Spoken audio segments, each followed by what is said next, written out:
আমাদের নৌ পরিবহনের যে সকল আমাদের অফিসাররা আছেন ওনারা হচ্ছে কি এখানে একদম সাদরে এখানে অংশগ্রহণ করেছেন।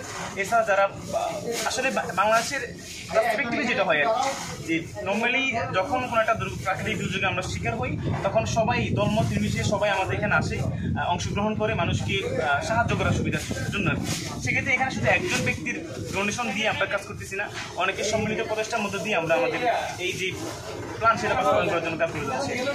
ছাত্র আন্দোলনের পর যে ইন্ডিয়া যে আমরা শুনছি পানি ছেড়ে দিয়েছে, এরপরে যে মানে আমাদেরকে যে আলাদা করার চেষ্টা করা হয়েছিল, আপনি কি মনে করেন আলাদা করতে পেরেছে নাকি আমাদের আরো একত্রিত করেছে?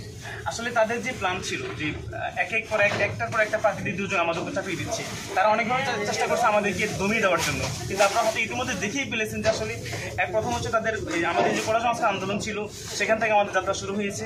একটা পর্যায়ে গিয়ে সেই আন্দোলন দেশ থেকে স্বৈরাচারকে নিপাত করার জন্য যে আন্দোলন সেটা রূপ ধারণ করেছিল এবং আমরা বিজয় লাভ করেছি।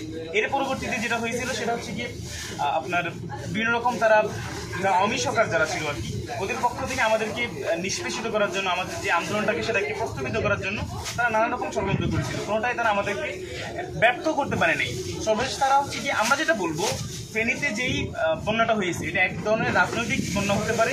কারণ ভারত, আমরা জানি সবাই, বাংলাদেশ আন্তর্জাতিক নদী আইন বলতেছে আসলে কোনো একটা দেশ চাইলে একটা দেশের উপর এভাবে পানি ছেড়ে দিতে পারে না। তো এটা তারা নিঃসন্দেহে আন্তর্জাতিক যে নদী আইন সেটা তারা লঙ্ঘন করতেছে। আর এর পাশাপাশি তারা চাইছিল আমাদেরকে দমিয়ে দেওয়ার জন্য, কিন্তু তারা আসলে পারে নাই। আপনারা দেখছেন বাংলাদেশের প্রত্যেকটা অঞ্চল থেকে, প্রত্যেকটা সমাজ থেকে মানুষ দলমত নির্বিশেষে যে এই পরিমাণ সাপোর্ট মানুষ আমাদের দিয়ে যাচ্ছে, এটা আসলে অবিশ্বাস্য। আমরা এমনটা বাংলাদেশ চেয়েছিলাম, আমরা সেটা পাচ্ছি আলহামদুলিল্লাহ। এর আগে আমরা বাংলাদেশে এরকম দেখি নাই দীর্ঘদিন ধরে। সেটাই বলতেছি যে আসলে তারা চাইছে আমাদেরকে এই বন্যা দিয়ে, এই প্রাকৃতিক দুর্যোগ দিয়ে আমাদেরকে দমিয়ে দেওয়ার জন্য, কিন্তু তারা আসলে সেটা ব্যর্থ, একদম কমপ্লিটলি তারা ব্যর্থ হয়ে গেছে। আমরা এখানে আবার বিজয় লাভ করছি।